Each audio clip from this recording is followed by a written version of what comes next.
What's going on, guys? So today I want to have a conversation, and to illustrate my point, we are going to look at this. If any of you know, this picture is of a man who is basically awaiting trial, has been arrested for unaliving an officer. He unalived this officer because his 18-year-old son was basically unalived by police in a police incident, right? So he took it upon himself to get revenge, right? But the funny part, the ironic part is that the person that he got revenge on had no relation to the cop who had anything to do with his son's unaliving. He had nothing. He wasn't even part of the same precinct. But this man, in his grief, in his misery, took it upon himself to take out an innocent person. And guess what? There are black people who are like, an eye for an eye, right? An eye for an eye. And that's why I want to have a conversation, because time and time again, I've stood on a position, right?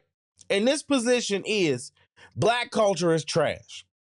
Why do I say black culture is trash? I say black culture is trash, and I'm not the only person who makes this point, but black culture is trash because it celebrates and it champions the worst parts of itself.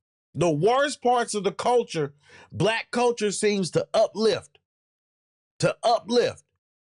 And the ones who aren't with it, they sit idly by, they shut up, and they go along to get along. The truth of the matter is, this pookie culture, this vulgar hip-hop culture, all these things, they are the domineering force amongst black culture right now. That's a fact. So, when you look at these situations and you look at this, heads up, chest out, champ. This man is being celebrated for taking out an innocent man.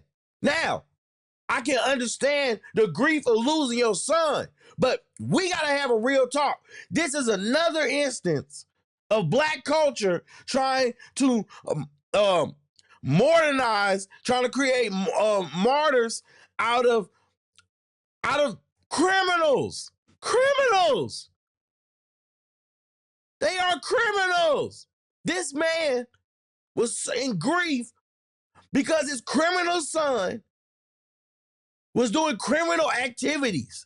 He was in a stolen car, running from police with a firearm on hand.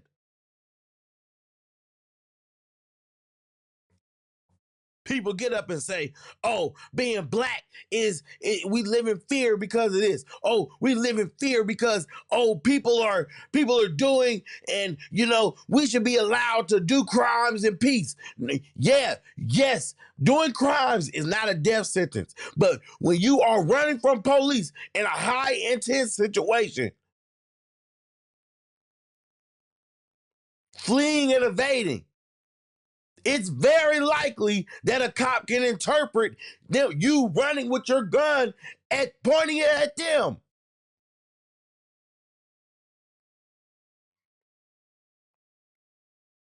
But if you had never been in a stolen car, if you had never been running, there's a chance that he would still be here. So now we got one crash out. Then we have another crash out in the dad. So you see where he gets it from. I don't care how much grief you got. That does not justify unaliving an innocent man.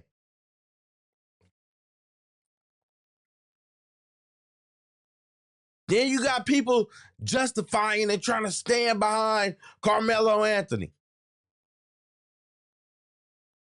In that situation, the way I look at it as kind of like the black community or the black culture's retribution for Kyle Rittenhouse. Even though those two situations are completely different. Completely different. Well, now, you might be thinking, oh, what do you mean they're completely different? Completely different? How could you say that? How could you say that? Oh, how dare you? Well, one person was attempting to peacekeep and protect property and give aid to civilians when he was attacked in the middle of a chaotic mob. One was attacked by 3 people.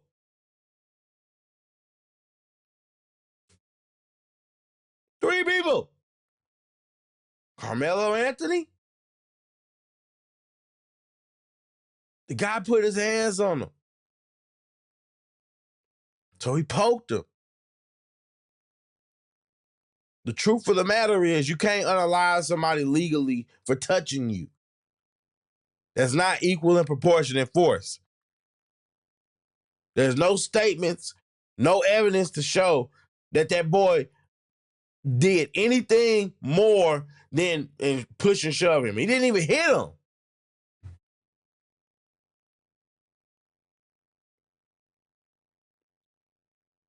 But they want to say that's self-defense. But y'all will put y'all money behind that, right? Tell me something, Black culture. Why is it that you can raise $500,000 for Carmelo Anthony? You can raise $500,000 for Carmelo Anthony, but y'all can't pull y'all money together and start buying up gas stations. Y'all can't pull y'all money up to start building businesses and actually start building the black community wealth that y'all talk about.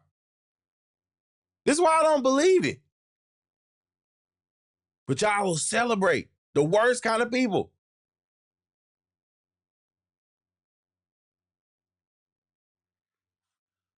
I don't know what you want me to say, man. It's the truth.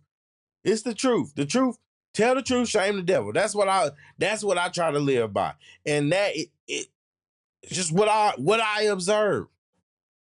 Yes, there are exceptions. There are outliers. There are people that are silent and do not contribute to the black culture degeneracy. But you're silent. You're allowing it. You're complacent. You're complacent. I just don't get the need. Like, and these same people will have so much smoke, so much smoke, so much energy, so much of that rah-rah for you calling out the Pookies, but they won't even address the people that are doing the stupid stuff. Boy, I tell you, man, people make me sick. I'm gonna be honest with you. Dude,